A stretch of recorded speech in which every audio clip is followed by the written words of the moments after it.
Hello there, everyone. Welcome back to 3 News Now. I'm Stephanie Haney. Today is Tuesday, November 16th. Thank you for being here for the top stories from WKYC.com and our WKYC app. We start with the story right now that the entire country is paying attention to. The jury has begun its deliberations in the murder trial for Kyle Rittenhouse. Remember, he is now 18 years old. He was 17 at the time that he is being accused of taking the lives of people during racial injustice demonstrations in Kenosha, Wisconsin. So today, those jury members began their deliberation. There were dueling portrayals so far leading up to this portion in the trial of him as a wannabe soldier who went looking for trouble or a concerned citizen who came under attack while trying to protect property. Those were the two different pictures that both the prosecution and the defense were trying to paint of Kyle Rittenhouse. So the case went to an anonymous 12-member jury. And here's what's unusual about this move. Not necessarily unusual the way those 12 members were determined, but unusual as to who was allowed to actually carry out the process. The judge allowed Rittenhouse himself to select slips of paper from a raffle drum, determining which of the 18 jurors who had been sitting in on the case, which of them would be dismissed as alternates and which of them would actually enter deliberations in order to determine his guilt or innocence in the case. Usually, this is done by a courtroom clerk, not the defendant in the trial. Now, Rittenhouse, who is now 18 years old, he faces life in prison if he is convicted as charged for using an AR-style semi-automatic rifle to kill 2 men and wound a 3rd person during a night of protests against racial injustice. This was in Kenosha, Wisconsin in the summer of 2020, so last summer. Rittenhouse testified that he acted in self-defense after coming under attack. Prosecutors instead argued that he instigated those attacks and went looking for trouble. Now, the judge in this case told reporters today that he is inclined to let the jurors decide how late in the day to allow deliberations to go before potentially passing them over to the next day. But it is possible, you never know with these jury deliberations, when a decision could be handed down. Now, here in Northeast Ohio, speaking of jury and trial situations, the lawsuit that was filed against the Major League Baseball team, which is being referred to as the Cleveland Guardians, has been settled. That was a lawsuit that was brought by the roller derby team, the Cleveland Guardians. And there was a joint statement released by the baseball team and the roller derby team today saying that they have come to an amicable resolution. Both teams will continue to be known as the Cleveland Guardians. We don't have the details of that settlement, but we do know there will be a Cleveland Guardians in Progressive Field, and the Cleveland Guardians will continue as the roller derby team. Now, as President Joe Biden's $1 trillion infrastructure plan was signed into law yesterday, Amtrak is looking at Ohio rail expansion following the passage of that bill.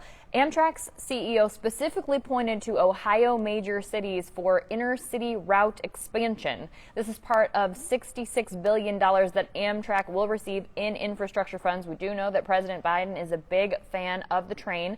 Amtrak CEO Bill Flynn said on HBO's Axios show on Monday that about half of the money for Amtrak would go to expanding those inner-city passenger rail lines across the U.S., targeting places with few or no routes right now. He mentioned Phoenix to Tucson, and he specifically mentioned Cleveland, Columbus, Dayton, and Cincinnati, as well as Los Angeles to Las Vegas. Now, talking about the sports world, Odell Beckham Jr. might be out of Cleveland, but he continues to be a topic of discussion here in Cleveland when it comes to sports. He played yesterday for the Los Angeles Rams, and on Monday Night Football, he had previously, before that, talked to ESPN's Lisa Salters. She's a sideline reporter for the matchup between the Rams and the San Francisco 49ers, which, by the way, the Rams did not win that football game. She said that she spoke to OBJ on the phone and that he didn't really want to talk about what happened in Cleveland and what led to his release, but he said that he never intended to be released. Now, that is a statement that a lot of people are having a hard time believing. He said that every detail was crazy to him. He said he doesn't have words for it. Here's a quote from him. "It stinks. It was never intended." And she said that he never could have envisioned any of it, that he doesn't blame anyone. He enjoyed his time in Cleveland, and that's why he wrote the handwritten goodbye letter, which we'll get to in just a moment. But just a recap of the things that led up to OBJ's release from the Browns. His dad posted on social media a video that he got from someone else of Baker Mayfield and OBJ not connecting on a bunch of passes. LeBron James got into it. He tweeted saying that that OBJ would find a place to be special again. Hashtag free OBJ.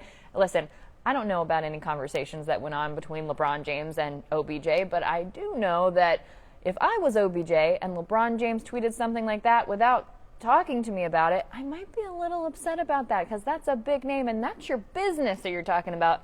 And nobody understands that your sport is your business better than LeBron James. That's all I'm saying. But OBJ did have things to say to people here in Cleveland. He released a letter that looked like it was handwritten. He posted that on social media. It said "Believe Land" at the top. He thanked the Cleveland Browns fans and his teammates. He said he wanted to thank the city of Cleveland for welcoming him with open arms, that his goal was to bring a championship to the city of Cleveland from the first day he became a member of the Cleveland Browns. That was back in 2019. He said through all of the ups and downs, the injuries, the rehab, he's grateful to have been able to play in some of the greatest fans ever. I think we can say that's objectively true, right? Browns fans, definitely some of the greatest fans ever. We are loyal. We are loyal. That's for sure. He said, "Dog Pound, I thank you for embracing me and showing me so much love." He also gave love to his coaches and his teammates. He said that they are boys for life. And then he talked about Jarvis Landry. He called him his brother Juice. He said they've been blessed to play together at the highest levels, and he wanted to thank him for pushing him to be the best man and player that he could be. He called him truly a gift from God, and he said he knows God's plan never fails, with love and gratitude. If you want to read OBJ's full letter to the city of Cleveland, you can find that on WKYC.com. Now, we have been giving you the latest COVID-19 numbers each day. We don't yet have those. You can find those on WKYC.com when those are available. You can also get those in our broadcast that will be coming at 5 and 6 and 7 and 11 today. But what we do know is that Times Square is back open on New Year's Eve with COVID-19 vaccination proof. Mayor Bill de Blasio of New York City said today that they're proud to announce that the ball drop, everything will be back full strength the way people love it. He said this, hundreds of thousands of people there to celebrate. We can finally get back together again. It's going to be amazing. Now, Tom Harris, who is the president of Times Square Alliance, says everyone there who is 5 and over will have to show proof of COVID-19 vaccination, and if you can't be vaccinated because of a disability, you have to show proof of a negative COVID-19 test.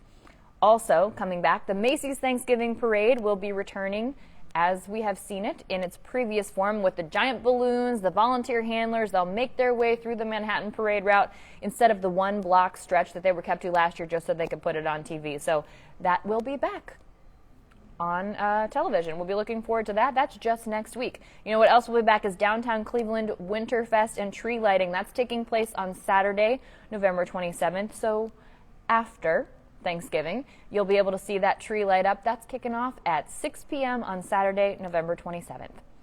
And let's take it back now to the pre-Thanksgiving, post-Thanksgiving specials, because Target and Walmart have both dropped their Black Friday specials. Target's is it's pretty big. It's a 60-page ad with their specials.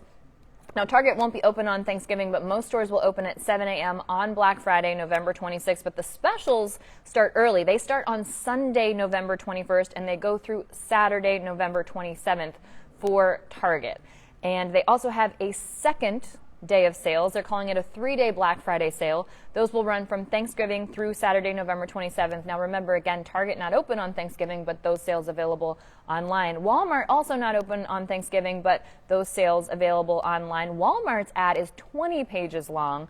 Their sales run from Monday, November 22nd through Sunday, November 28th. So the entire week of Thanksgiving and Black Friday. The sales kick off online Monday, November 22nd at 7 p.m. But if you are a Walmart Plus customer, you can start shopping 4 hours earlier next Monday at 3 p.m. And again, yes, Walmart will be closed on Thanksgiving. Now, I want to let you know about something we have special going on right here at 3 News. It's called the Perks to Watching 3 News contest. This is in collaboration with Giant Eagle's new My Perks Rewards program. We are doing live trivia on our morning show and on What's New, the 5 p.m. show. And if you sign up at the link on WKYC.com and get selected, you will have the opportunity to win at least $500 in Giant Eagle gift cards. Now, the way it works is you're asked a trivia question live on the air. It happens on our Go Morning show at 6:45 a.m. and then it happens again on What's New at 5:45 p.m.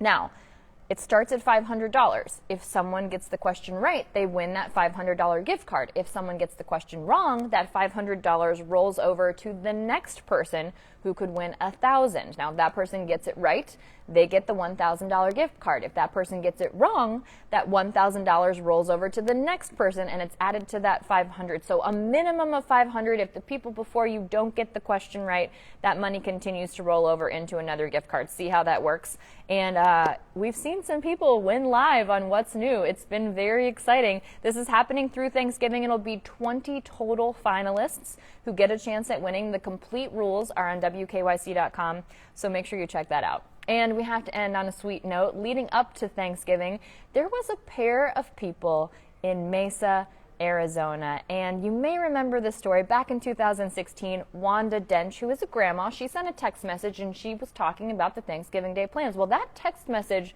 went to Jamal Hinton, who is not her grandson. She must have mistyped a number. Something happened. The text went to him.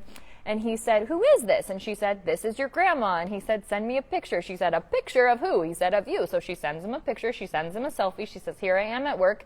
He sends her a photo back and he says, "You're not my grandma, but can I still get a plate for Thanksgiving?" And she said, "Of course, that's what grandmas do. We feed everybody." So Wanda invited Jamal. He showed up at Thanksgiving in 2016.